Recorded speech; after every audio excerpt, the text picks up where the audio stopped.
Congratulation to all PSL fans, क्योंकि PSL के new era का आगाज़ हो चुका है। और इस साल जो कि पीएसएल 11 के अंदर हम ये बातें कर रहे थे, ड्राफ्ट होगा, ऑक्शन होगा, कितने प्लेयर्स रिटेन किए जाएंगे, काफ़ी सारी चीज़ें इस वक्त सोशल मीडिया के ऊपर चल रही थी।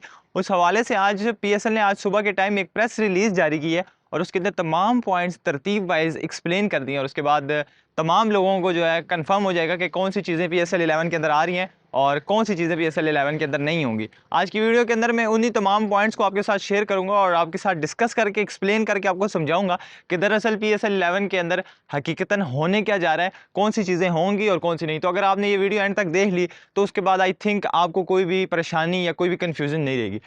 सबसे पहले एक छोटी सी रिक्वेस्ट, अगर आप चैनल पर नए हैं तो चैनल को सब्सक्राइब कर दे ताकि मेरा भी फ़ायदा हो।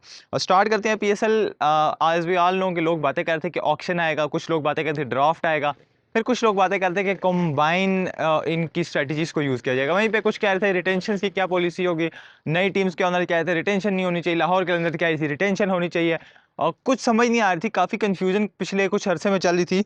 अब जो है आज सुबह जो प्रेस रिलीज आई है उसके अंदर 4 से 5 पॉइंट जो हैं वो पीएसएल ने कंफर्म किए हैं, जिसके ऊपर मैं आज आपके साथ बात करूंगा और आपको बताऊंगा कि दर हकीकत क्या है। पहले तो ये कि इस मरतबा का जो पीएसएल है वो पीएसएल ऑक्शन मॉडल होने जा रहा है। That is very positive thing for PSL fans और फॉर पीएसएल ऑन ब्रांडिंग, क्योंकि हमने देखा कि ड्राफ्ट में शायद उतना मज़ा नहीं आता, शायद उतना इंटरेस्ट नहीं होता एज़ कम्पेयर टू ऑक्शन, क्योंकि हमने ऑक्शन को आईपीएल के अंदर भी देखा, प्लेयर्स की जो है बोली लगती है, प्लेयर्स बिकते हैं, आपको प्लेयर्स छोड़ने पड़ते हैं, आपको प्लेयर्स पैसा दे के ख़रीदने पड़ते हैं और उनकी एक वैल्यू डिसाइड की जाती है। I think that's a great option.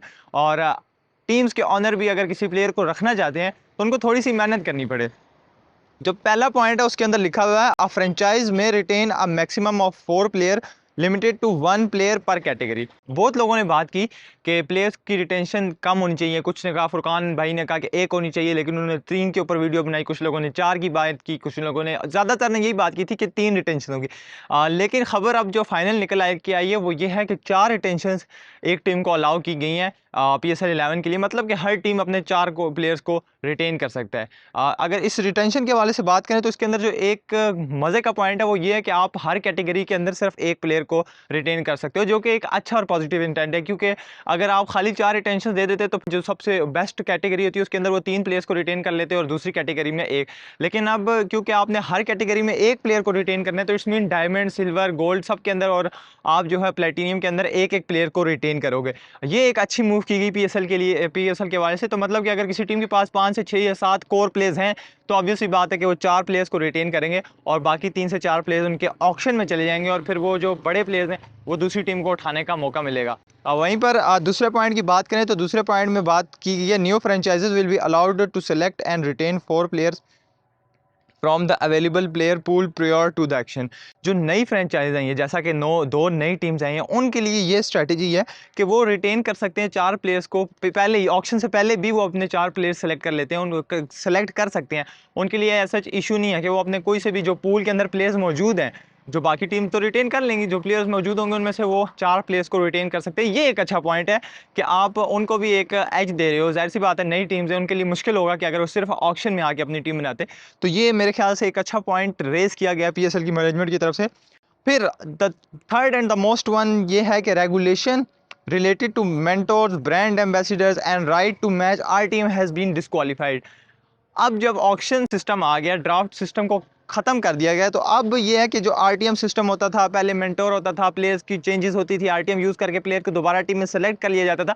तो ये जो सारी एक्टिविटीज़ थी इनको अब जो है पीएसएल के अंदर ख़त्म कर दिया गया और मेरे ख्याल से ये भी एक अच्छा फैसला होगा कि आप पैसे लगाओ, पैसे लगा के प्लेयर खरीदो और आपको टेंशन नहीं होगी कि आरटीएम यूज़ करके कोई हमारा प्लेयर हमसे खींच लेगा।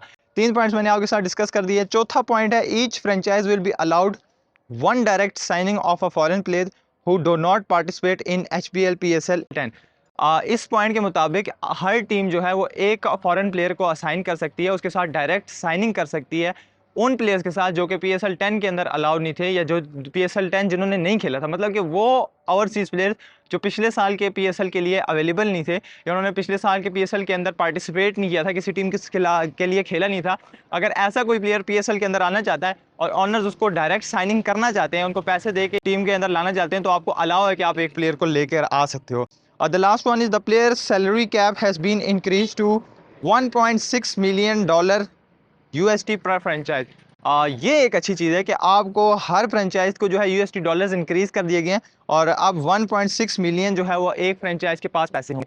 तो इट्स मीन कि आपकी जो अमाउंट ऑफ वैल्यू है वो बढ़ गई है और आपका बजट बढ़ गया है और आसानी होगी प्लेयर्स के लिए भी और टीम्स के लिए भी, कि टीम्स के लिए ये आसानी होगी कि उनके पास ज़्यादा बजट है तो वो ज़्यादा पैसों के अंदर अपने अच्छे प्लेयर्स को खरीद सकते हैं। वहीं पे प्लेयर्स के लिए इसका ये एडवांटेज है कि प्लेयर्स की वैल्यू बढ़ेगी। जब ज़्यादा पैसे होंगे तो टीम्स जो है वो ज़्यादा पैसे लगाएंगी बड़े प्लेयर्स के ऊपर और उससे ब्रांड वैल्यू जो है वो प्लेयर्स की बढ़ेगी कि ये प्लेयर, मिसाल के तौर पे अगर कोई प्लेयर 5 से 6 करोड़ में बिकता था ड्राफ्ट सिस्टम में प्लेटिनियम में, तो ऑक्शन सिस्टम के अंदर वही प्लेयर हो सकता है 8 से 10 करोड़ रुपए का बिक जाए। एक एग्जांपल दे रहा हूँ। तो I think this changes that PSL has done are good. और इसके अंदर एक चेंज बेटर हो सकता था कि अगर आप 4 रिटेंशन ना देते, 3 रिटेंशन देते, तो that will be a great call. Otherwise चीज़ों को काफ़ी मैनेज करके चला गया और इस रिटेंशन और ये जो सारी पॉलिसीज थी इनको लेट जो किया जा रहा था, आई थिंक वो यही था कि सारे फ्रेंचाइज के ऑनर्स के साथ डिस्कशन की जाए और एक ऐसा फार्मूला या एक ऐसे रूल्स निकाले जाए जो कि पीएसएल को भी फ़ायदा दे और फ्रेंचाइजेस के लिए भी ज़्यादा नुकसान ना हो। आई थिंक ये जो रूल्स थे इसको आपको समझने के अंदर कोई भी मुश्किल नहीं पेश आई होगी।